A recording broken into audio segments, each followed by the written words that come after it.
Raids that tonight his attorney calls a gross overuse of military-level force. Why a simultaneous cross-country search? Oh, I think they wanted this to be a bit of a surprise. It's a big raid, and what they were going in was to try to find all types of evidence. There are two distinct images of Combs. The iconic performer and the one named in multiple lawsuits accusing him of everything from rape to sex trafficking. Last December, Combs posted a statement saying, "I did not do any of the awful things being alleged." The lawsuits so far have been in civil court. As for the latest searches, if it involves sex trafficking or drugs or weapons or other illegal behavior, it can easily go from a civil investigation to what we see now, a criminal investigation. TMZ published video, it says, was after the raids began. It showed Combs walking around Opa-locka Airport near Miami. A short time later, at the same airport, Miami-Dade police arrested Brendan Paul for drug possession. Paul was described in a previous lawsuit as Diddy's mule, someone used to get drugs and guns. So what Sean Combs needs to do is follow his lawyer's advice, which undoubtedly is not to talk to people, not try to hinder the investigation, and not try to... Jaguar Wright has reportedly dropped a bombshell about why law enforcement swarmed the homes of music mogul Sean Diddy Combs, linking it to an ongoing sex trafficking probe. The drama escalated when Diddy was spotted at Miami Airport shortly after Homeland Security raided his two properties. Reports claim the raids were part of a federal investigation, and TMZ even snagged exclusive footage from the scene. The clip, filmed around 3 p.m. PT on Monday, March 25th, at the Miami Opa-locka Executive Airport, shows Diddy pacing nervously outside a customs office, looking like a man who either missed his flight or just realized life's about to get very complicated.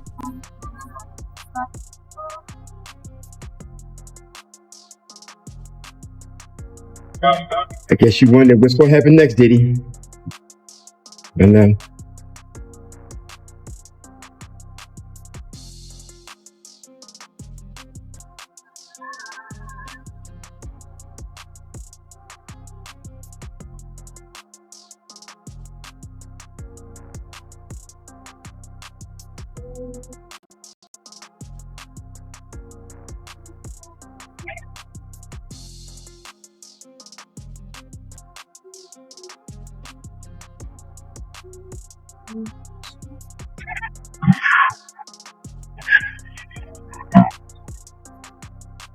Reports claim that Diddy and his crew were stopped at the airport, possibly right before boarding a private jet, when Homeland Security stepped in and turned a regular travel day into a full-blown drama scene. Law enforcement sources say this was all part of a much bigger investigation, though they're keeping quiet about Diddy's exact role because the case is still sensitive. Officials confirmed that raids took place at his homes in both Miami and Los Angeles, with Homeland Security investigations, New York stating these moves were tied to an active probe. The internet, of course, went wild over the news, and Jaguar Wright had actually predicted something like this would happen, which just made the online frenzy even louder. Did it get down? How you feel about Cassie outlining everything that Diddy did to her? He's settling so quick.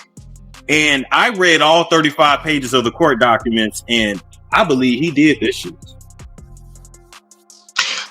Well, as arrogant as he is, if he didn't do it, I guarantee you he wouldn't have paid. The simple fact that he paid so quick and it was wrapped up so fast, in my opinion, only lets me know that he knows. Let me stop the faucet of information here. Yes. I not only think that everything in those 35 pages is true, I think some was probably redacted. Yeah, they didn't put everything. I don't think they put everything. They didn't put but if they would have went to trial, you know, they would have had to go to discovery. Man. Oh Lord. Give her the, listen to me. This Diddy. Hold on now. Wait a minute, I gotta take this Diddy right now on the phone. How fast can we liquidate? Sean Diddy Combs, the man behind stage names like Puff Daddy and Diddy, is best known for founding the legendary Bad Boy Records back in 1993. Over the years, he's racked up multiple Grammy wins and nominations, shaping the sound of hip-hop and R&B, but his career hasn't exactly been scandal-free. Whether any of those past controversies connect to Monday's events is still unclear. His most recent headline-making drama was the Lil Rod case just last month, which already had people talking. Things get even juicier when you throw in Diddy's famously complicated connection with Farnsworth Bentley, and now, fans can't help but put the pieces together. Let me ask you this. What do you think Diddy and Farnsworth Bentley's real relationship was? Concubine, master. Ooh. Period. Everybody know Bentley.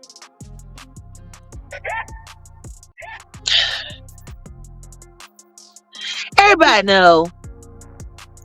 I think the thing that everybody is having a hard time grasping is how that whole thing could have probably went down. But the thing is it was how fast he disappeared.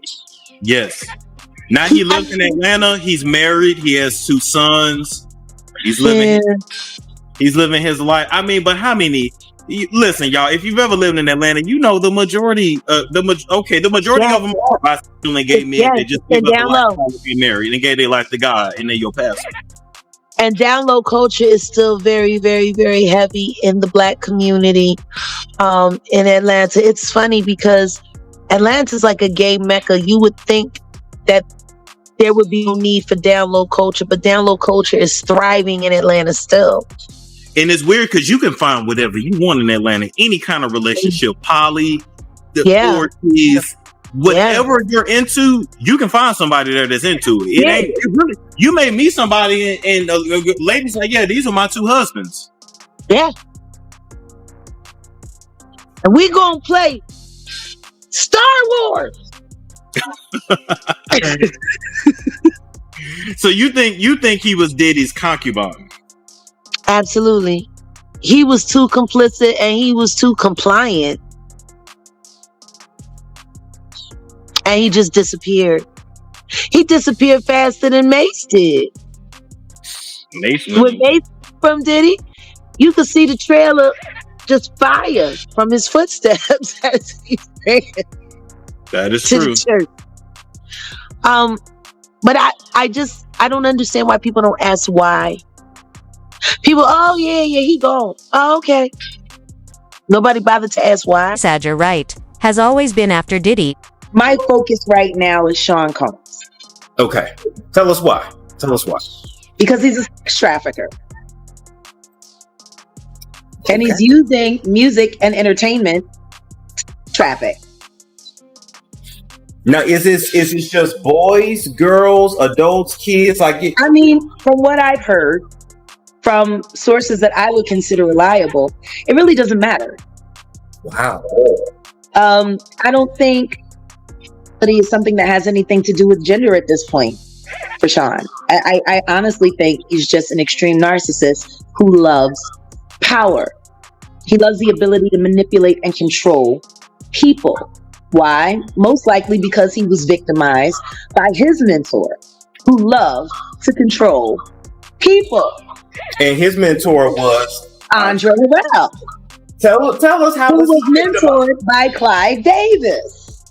Oh God. And don't tell me that Andre Harrell got touched by Clive Davis too. I'm telling you, I don't know what happened between Andre and Clive. What I do know is that Andre got passed over.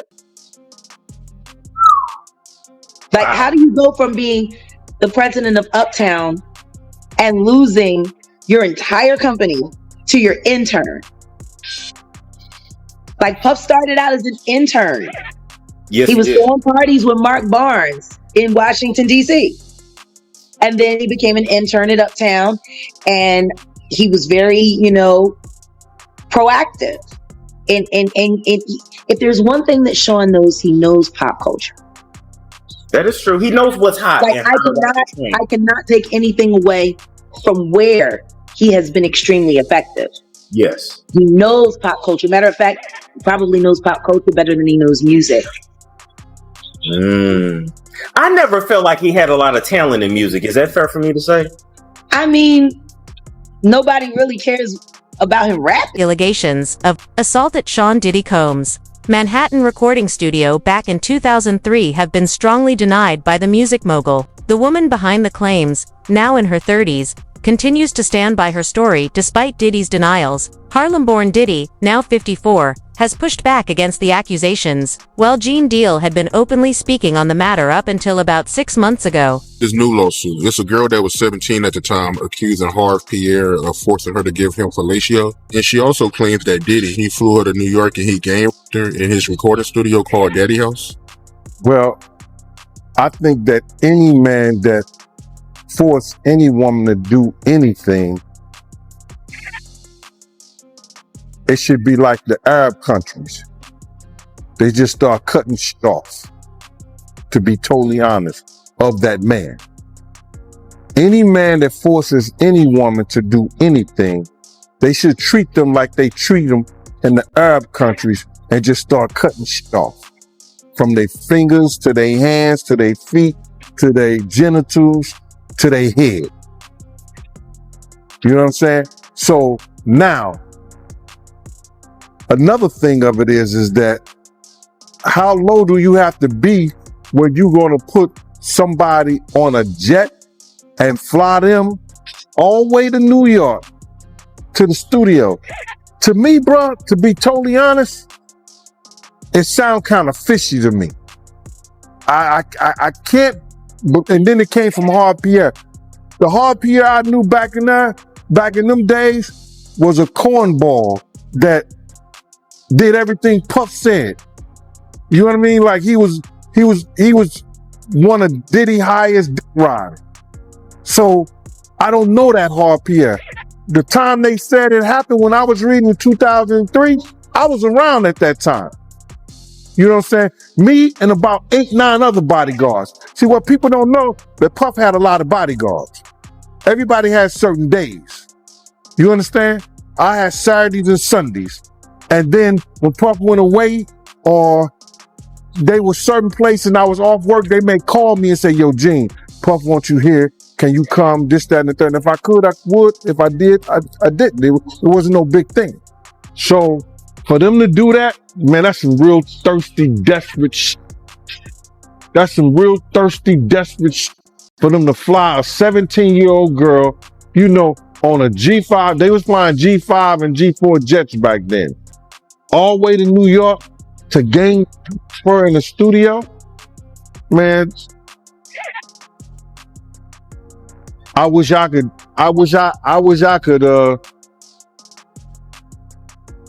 give them their punishment,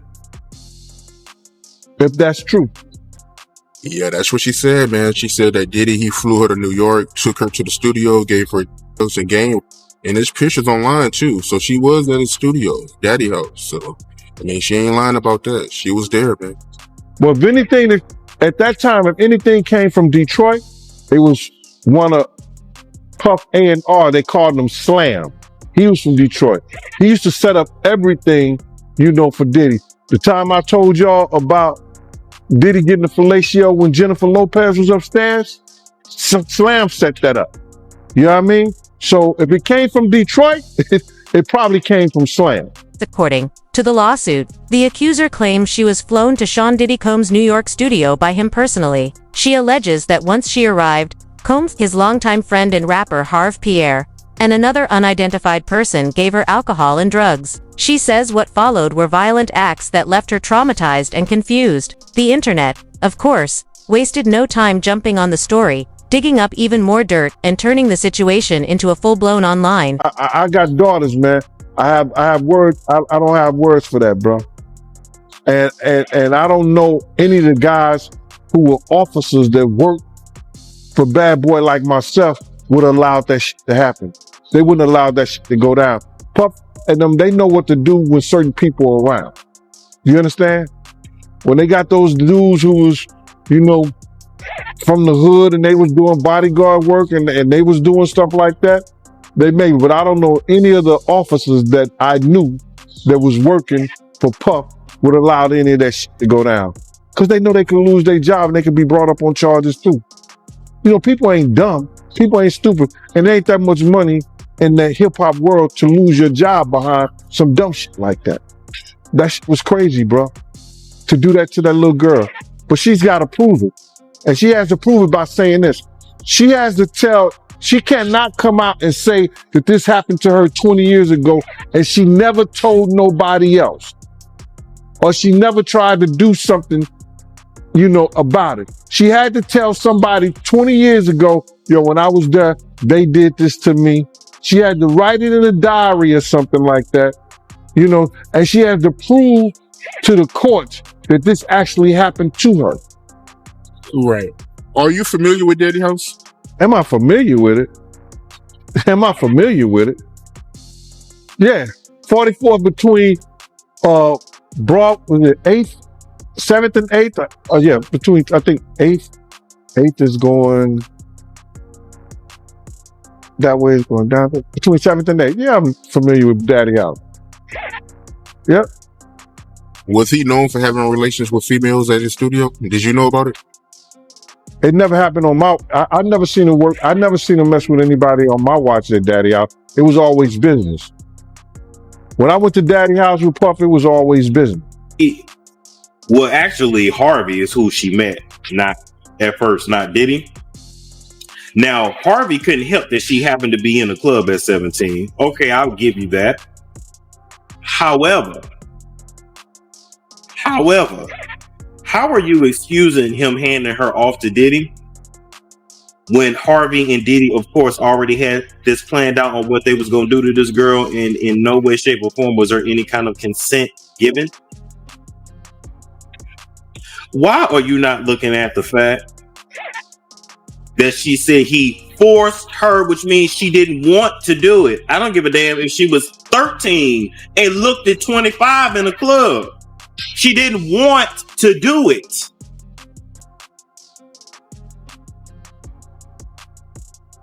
Oh my God. Is these y'all aunties that made you put on sweats when your child molesting uncle came over instead of kicking off foot in your child molesting uncle? This the one that told you shouldn't have been wearing a short skirt. Love Jones said, I met Harvey when I was super young. You better tell that story on your channel and get them views. Why do people always deflect? We holding Diddy accountable right now. We'll talk about the girl's poor decision making later. Gene Deal has said there will be more cases soon. Right. Cassie friend Tiffany. Did you see her interview? Yeah, I seen the interview. Yeah, she said a lot in that interview, man. What you think about her saying that, Diddy, he will only do music with Cassie when she would do freak off sessions with him? Yo, that was crazy. And she said that it was heartbreaking to her that her music was the reason why they was freaking off. The music that she was writing, it was for Cassie to freak off with him. And she couldn't believe it. And then she said that in the interview, which was crazy, she said that Puff came to the house and tried to make the girl have sex with him. And she intervened and said, she don't have to have sex with you. And she said, then I seen his monster. Like, I was like, you had a monster? She was like, she said, I seen his monster. His whole tone, his facial expression, everything just changed towards her. I was like, that's crazy. She lucky. And you believe everything she's saying. You being around Diddy, you believe all this. Him giving her a black eye. Him not doing music with her unless she did a freak off session with him. You believe all this. Bruh, I'm being totally honest, man. Like, I believe that when you on those type of like that with alcohol, that it caused those people to think like that. It's crazy. You know, for these women to be in fear of their life based on you trying to put that pressure on them. To the situation, Gene Deal has claimed a history of assaults by the two men. It off that during his turmoil at the city college, he slapped his mother. If anybody put their hands on their mother, they are capable of doing anything. Do you understand that, bro? He's capable of doing anything to a female. I don't believe Cassie lied. I don't believe Tiffany Red lied. Dude, whole life has changed, bro. You know, the money, the alcohol, all the things made him to a different person. The stuff that he learned, the stuff that he was doing. These girls is not lying about what they witnessed. The women who told me, you know, how he treated them, what he did to him. The girl Gina, who we heard all say he kicked her, he pushed her, mushed her in her face, all that. Woman in her late 30s who made the claims has supported them with photos of herself and combs taken inside his Manhattan studio. With so many accusations piling up, it's getting harder to believe nothing was happening. Do you think Diddy's time might finally be up? Share your thoughts in the comments.